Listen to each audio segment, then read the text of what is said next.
Hey, Shalom, Shalom, all praises, honor, glory goes to Yahweh, Bahashem, Yahweh Shai, Bahashem, Rachah, Kodash. Double honor for the apostles, bishops, elders, the great millstone who rule well. Peace and blessings to you, fellow brothers, pushing this word in truth and sincerity. Shvachnak. Coming back with another lesson to experience power Yahweh, Bahashem, Yahweh Shai, Bahashem, Rachah, Kodash. Shalom, peace to the elect. Okay, it's another video, all right, health video, building up your apothecary. And today we are going to be speaking about ginger, okay? Ginger, one of my all-time favorite herbs. One of the reasons why it's one of my favorite herbs is you can go just get it at the grocery store. It's readily available, okay? And this herb has been traditionally used for millennia when there's particular diseases in the body, okay? So today we'll be doing a tutorial on how to make a ginger tincture. We'll be using the dry herb, but the instructions on how to make the fresh tincture as well is generally going to be the same. It's going to be a 1-to-2 ratio. Today we'll be doing a 1-to-5 ratio. Okay, so let's do that first, and then we're going to go into some benefits, some traditional uses, and some formulations using ginger. I'm gonna go off the head for most of the information, but then I am gonna go into a couple of books just to make sure I don't forget anything. So we'll be using 2 books as resources as well, okay?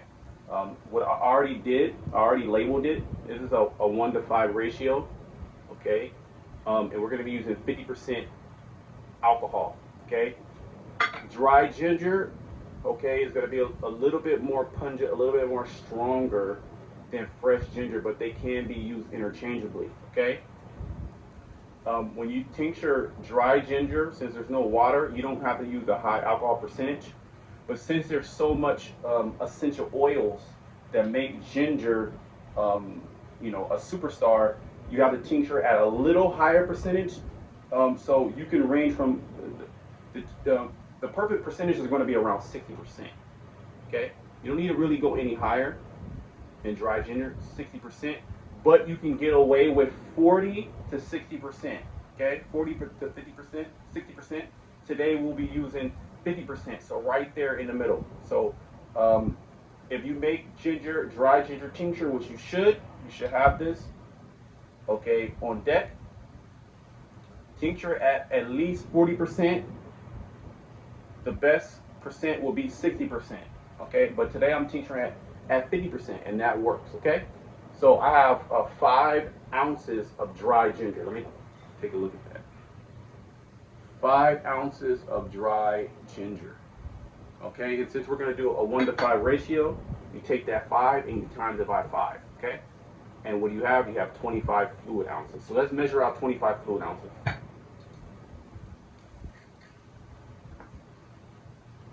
Okay.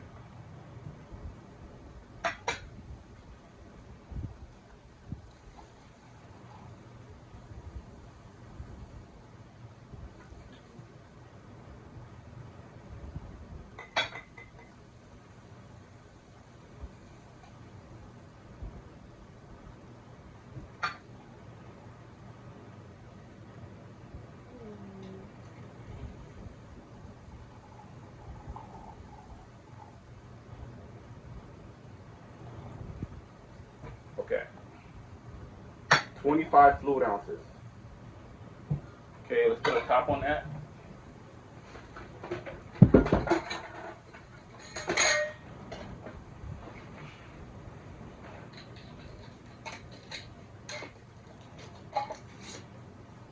Already labeled it. Okay. And then you're going to shake this up daily.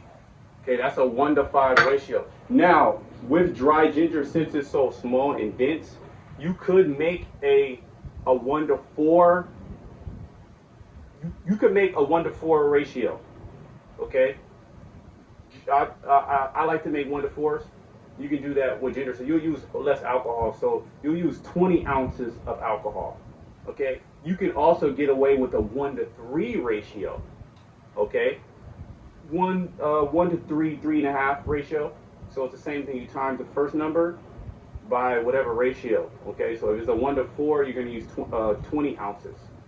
Okay, of alcohol because we have 5 dry ounces. A 1 to 3, you're going to use 5 times 3 is 15. You're going to use 15 fluid ounces. You could get away with a 1 to 3 tincture ratio. You can do that, and that tincture is going to be stronger. So you need less of it. But generally, a 1 to 5 is sufficient. Okay. So we made ginger root tincture. You're going to shake this daily. Okay, if you needed it 2 weeks, but let it go 4 to 6 weeks, shaking it once daily, and set it in a cool, dry place out of the sun. Okay, once that's done, you're going to filter this. Okay, you're going to put it in tincture bottles. All right, and then you'll start using it as a tincture. Put in a little bit of water. Okay, and the dose is anywhere from 5 drops on the low end to a half a teaspoon, which is 2.5 milliliters, to a full teaspoon, depending on the issue. Let's say a daily tonic dose, you could take 1 milliliter 1 to 3 times daily. Okay. Now let's go into some of the benefits of ginger. Okay, ginger is going to be known as a stimulant, so it stimulates blood flow. It can be used as a substitute for cayenne pepper. So if you don't have cayenne pepper, you can use ginger as a stimulant, okay, to circulate the blood. So it's a circulation herb, okay, and it's a digestive herb, and it does a whole host of different things, but it has 2 actions on digestion and circulation. Okay, digestion, basically it helps stimulate digestion to allow food to move through the system more efficiently.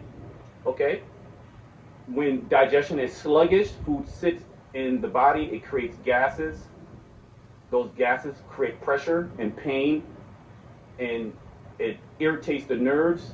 Okay, it slows down and allows the waste to sit in the body. So ginger helps stimulate the body to move food out of the system faster, as well as it counteracts bloating and gas. So it helps move the gases out of your body more efficiently as well. Ginger also has an antispasmodic action, which relaxes muscle. So anytime there's cramping in the system, in particular the digestive system, okay, because when food sits in the body too long, the system cramps, the system releases gases. So ginger helps relax, calm down any cramping, okay, as well as push out excess gas. Okay, ginger also as a antispasmodic has been used for menstrual cramping. Okay, so how it's been used is right before the woman, she would get her cycle, she'll start to take ginger tea, generally ginger tea, but you can use a tincture as well. And then during her menstruation, she uses ginger as an antispasmodic to relax spasm, to relax cramping. So anywhere there's cramping in the body, you can use ginger. Okay, ginger is going to be a herb for circulation. Okay, ginger also is a powerful anti-inflammatory, so it's going to fight inflammation. Okay, it's going to fight oxidative stress. It's known to be anodyne, which is pain relieving. These are all the traditional uses and actions of ginger, and there's a couple of more, but for the most part, ginger has an affinity for circulation and for digestion. Okay, it's been used for nausea, motion sickness. Okay, what's it called? Sickness. What do they call it when when the woman is pregnant? She gets that nausea. She gets that nausea. Ginger has also been used. Now, ginger is not for everybody. Okay, if there's too much digestive inflammation in the stomach, say there's ulcers, say you have some type of colitis, you have some type of bowel disease, IBS. Sometimes it can be used, but anytime there's too much irritation where you take ginger and it's too hot, okay, it burns, okay, for those that have that issue, okay, ginger is not going to be the herb for you at the particular time until you clean up the inflammation, okay? But anytime you need ginger to bring more circulation to the body, speed up digestion, okay, warm up the system, cold hands, cold feet, numbing, heart issues, okay, ginger is there for you, okay, and there's many ways you can take ginger. You can make a dry tincture like we just did, okay, you can make a fresh tincture, all right, you can preserve the juice in alcohol and glycerin. You can just take the juice like in ginger shots, okay, 1 to 2 ounces, 1 to 3 times daily, or mix with cayenne pepper and lemon as a ginger shot. You can take that 3 times daily, and it will do all the things that the ginger tincture would do. And really, ginger juice is going to be your most active. It's going to be the most active, okay, of all your gingers, and it's going to be the most antioxidant and the most anti-inflammatory. But it is really hot. It is really pungent. I would start with a small dose and get the body acclimated to ginger before trying to do heroic doses. Okay, ginger should be used. You can use as needed, but you can also use daily. How I like to use ginger, whether you're going to put it in a particular formula, okay, and we'll go through some formulas, or you're going to use it by itself. This is a prophylactic, which is to prevent.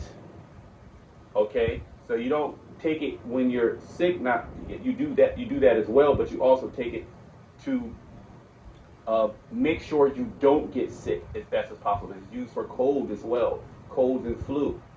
Okay, ginger also can be made into a syrup. This is really good for children. So you can make ginger syrup. You can ferment. You can ferment ginger. You can make a ginger pickle with ginger and sea salt. That will help increase bio and hydrochloric acid, as well as ginger also is used for the liver. When the liver and gallbladder become sluggish, because of the circulatory action and the warmth and the heat of ginger, it also stimulates, it stimulates bile, okay, to move more freely through the system. So that sluggishness. So it can also help. Some people will notice an increase in digestion and increase in bowel movements. Now, if you take too much ginger, okay, say you're putting it in your juice. Say you make a green juice, you put it in your juice, and you put too much ginger, it will move food out of your system quickly. And if you put too much, it can move it out too quickly, and you can get loose stools. It's not necessarily that the ginger is bad, you're using too much ginger. So if you have too much loose stools, then you pull back on ginger a little bit and you find your right dosage.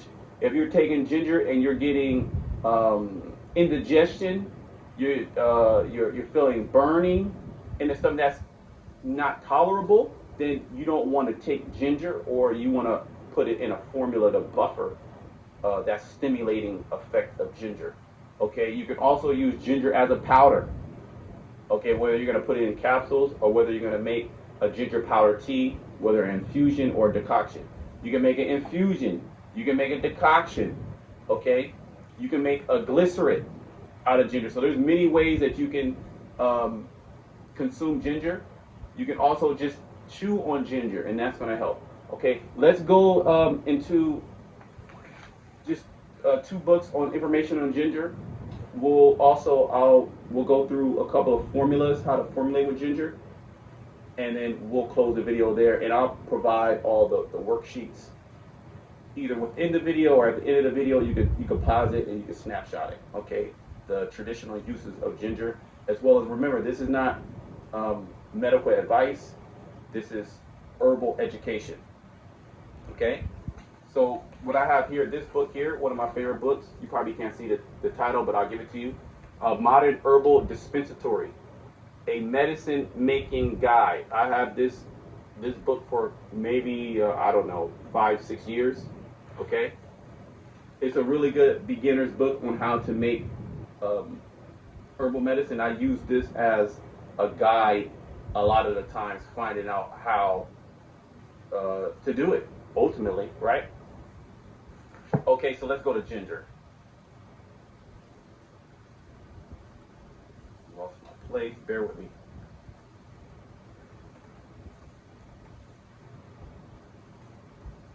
Okay, ginger, the Latin name is Gingiber officinale. It's a pungent aromatic.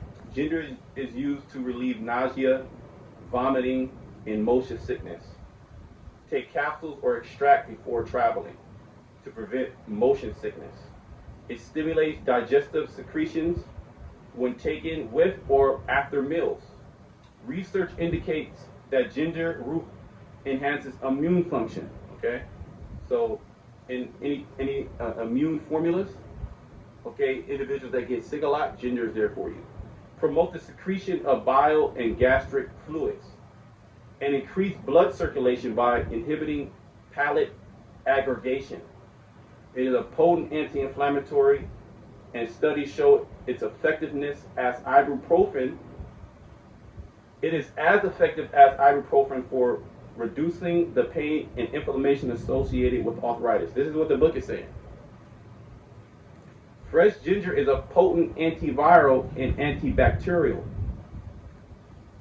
helping for treating influenza, the common cold, and both bacterial and viral gastroenteritis, okay, which is inflammation within the gastro tract. Okay, so you heard all that. Okay, you can take the fresh juice, you can incorporate that. You go to the grocery store, you can juice it. You can also take the fresh root and make a tea out of that. Okay, you can make a tincture out of that, or you can buy the dry ginger and make a tincture out of that, or a tea out of that. Okay, or also a glycerin or a honey, a syrup. Okay, so that's the information on that book. Let's get a little bit more information. And this is more for the practitioner. Okay, School of Natural Healing. Okay, this is Dr. R. Christopher, a naturopath in the early 21st century. Okay, ginger, okay, diffusive stimulant, okay, it's an antispasmodic, it's a carminative. So antispasmodic is against spasms. Carminative means to I believe scrape or brush. It helps to push out a gas from the system. Okay, a diaphoretic is to increase sweating. Okay, so when there's congestion, whether in the lungs, okay, you have diaphoretics to increase heat and allow the body to start sweating. Okay, you got to take that hot. Okay, it's a rubeficient. You can also use ginger as a topical rubeficient, which increases blood flow to that area. So if there's any inflammation within that area, or coldness, any conditions with coldness or pain, you can make a ginger oil and you can put that and it will bring heat to the body. Okay, let's go. Ginger also was used as an aphrodisiac. Okay, and again, you can use ginger in substitute for cayenne pepper if the cayenne pepper is too extreme for you. Okay, it's been used for bronchitis, for colds, for diarrhea, for headaches. Okay, for rheumatism, for reproductive problems. Okay, again, it's not for everybody. There are some cautions. Okay, heavy menstruation, I would be careful taking ginger with heavy menstruation because it does have a stimulating effect.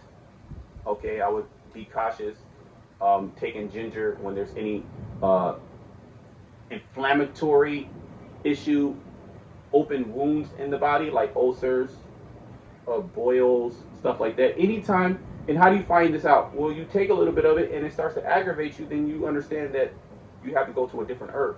You have to go to something that's more mild, or you have to fix the issue, okay, before you can add ginger into your diet, okay? This is pretty much, yeah, flatulence, gas, bloating. That's generally how I like to use ginger. When I think of ginger or I formulate with ginger, I'm always thinking digestion, circulation. Okay, digestion and circulation. Anytime you need to warm and heat the body up. Okay, so now what I have here, I wrote down, and I'll put this information up too. I wrote down a couple of formulas that you can use ginger in. So say, okay, you made the tincture. You can take this alone. You can take this alone, okay, and it works. But you can also, you can formulate with it. So you can put this with other digestive herbs for a digestive formula. You can put for liver herbs or circulation herbs. Maybe you want a heart formula. You can add a little bit of ginger there. You can have ginger be the star of the show in the formula, or it can be equal parts. Okay, or you can use ginger. How I like to use ginger is you put a little bit of ginger in the formula to help push the formula and bring circulation. Okay, so I have here, let me just go through them. Okay, so for the kidney, okay, you can use ginger for the kidney. This helps stimulate. Okay, juniper root and ginger. Okay, you can have the juniper root. It's either 80%, 50 to 80%. Okay, and then ginger, you will add either 20 to 50%. You can do equal parts, or you can have juniper. If it's a kidney, right? You need juniper to be the stronger herb. You can add a little bit of ginger to that. Okay. Dandelion leaf and ginger, same concept. Okay, dandelion leaf. Okay, a tonic for the kidneys, and then ginger there to bring more circulation. Okay, if that's applicable for your condition. So that's another way you can use ginger. Okay, for the liver, because ginger helps stimulate bile flow. Is it a super strong liver herb? No, but it helps stimulate. It also helps with the liver, so you can put a little bit of ginger in your liver formula. So any liver herb, and then you can add ginger to that. So barberry and ginger, great. Okay, Oregon grapefruit and ginger, great. You can't lose. Okay, anytime you need to bring circulation, especially when it's associated with those digestive organs. Okay, the liver, gallbladder are digestive organs. Okay, the gallbladder in particular, it handles the bile, okay, of the system, and that can get sluggish. That can cause constipation. That can cause all type of different issues. Okay, sluggishness. Okay, as an anti-inflammatory, I like to use ginger as an anti-inflammatory. Turmeric and ginger. So you could add turmeric and ginger together, whether in juice, whether in tea, whether in capsules, equal parts. Okay. So for example, you can, if you're going to make a 2-ounce tincture, you can add 1 ounce of turmeric tincture, 1 ounce of ginger tincture. Okay, that's a powerful anti-inflammatory, and as well as it's a digestive stimulant. So a lot of these formulas, they work on maybe 1 or 2 organ systems, but they hit more. Like juniper, it is for the kidney, but it also stimulates digestion as well. Okay. If you a bowel laxative, okay, say your lower bowel is slow. Okay, we know ginger will help stimulate the upper bowel, but it also helps stimulate the lower bowel. Okay, so you can add ginger and cascada. So cascada mainly, okay, or you can do equal parts, or you can blend it however you want. Maybe you want more ginger and a little bit of cascada. You don't want too much stimulation, but basically you can blend those two. Those two work. Okay. Aloe vera gel. This is another formula. Aloe vera gel. Okay, and ginger juice. Okay, this is a fresh herbal preparation. So aloe vera gel is going to be your mild bowel laxative, and then ginger juice is going to be your digestive stimulant. So those two can work as well. So maybe it's maybe 1 or 2 ounces of aloe vera gel. You'll generally do at night, okay, with a little bit of ginger juice, maybe a ½ ounce to an ounce. Or you can do, if you're taking it 3 times daily, you'll take before meals. Aloe vera, you'll take a tablespoon of aloe vera gel, okay, and a tablespoon of ginger juice, okay? And that will help stimulate digestion as well, okay? For the heart, okay, heart formula, you can go hawthorn, berry, leaf, or flower, okay, and ginger, fresh or dry, okay? So you can make, if you're doing a 1 ounce tincture, you can do 1 ounce hawthorn tincture, 1 ounce ginger. Or you could do 1½ ounce hawthorn tincture and ½ ounce ginger, okay? And the ginger will help just circulate and allow the hawthorn, because hawthorn is a circulation herb too, but it's more, it feeds the heart, it's more of a builder, okay? And then ginger is going to come in, it's going to help circulate and break over any of that congestion, okay? Hibiscus ginger. Okay, this is classic right here. Hibiscus and ginger, they just go together. Okay, hibiscus, a cardiovascular circulatory herb, can work on the blood. Ginger is going to push it, it's going to move it. Okay, memory. So if you a simple memory formula is rosemary and ginger. Okay, these are 2 circulatory stimulants. In particular, rosemary pushes blood to the brain. Ginger circulates blood throughout the whole system. Okay, ginger circulates blood throughout the whole system. Rosemary to a degree, yes, but rosemary is very famous for circulating and pushing blood up into the brain, which you increase cerebral circulation, which helps with memory. Okay, and ginger is going to be there also to help push that rosemary as well, and then push and diffuse, okay, the blood throughout the whole body, circulate the blood, okay? Go to cola and ginger. Okay, same thing, ginger is going to help warm up the formula, okay? So you can put go to cola and ginger together. And then the last but not least, a digestive bitter formula. My favorite formula, okay, gentian root, very bitter, invigorating herb, okay, and ginger. Okay, you could do equal parts, or you could do 80% gentian, 20% ginger, or you could do 80% ginger, 20% gentian. You can play around with the ratio, but this is a classic Western herbalist formula. Okay, gentian and ginger, you cannot go wrong there. Okay, helps stimulate upper digestion as well as lower digestion. Okay, and then another digestive bitter formula is orange peel, okay, and ginger. Okay, and orange peel is a digestive bitter, but it's more on the mild side. Gentian will be more on the extreme bitter side. Orange peel will be more on the mild side, okay? Because not all the time do you need heavy stimulation or heavy bitter stimulation. You can use orange peel. Would you get orange peel at the grocery store? I would use organic, and you can make the fresh tincture, or you can get dry orange peel and do it there. But that's a good formula as well. A bitter and a carminative antispasmodic. Okay, a bitter to help stimulate digestion, to secrete the different fluids, and then ginger to stimulate things. Okay, I think that's it. I don't have anything else. I pray that the lesson was edifying. Until next time, shalom to the light.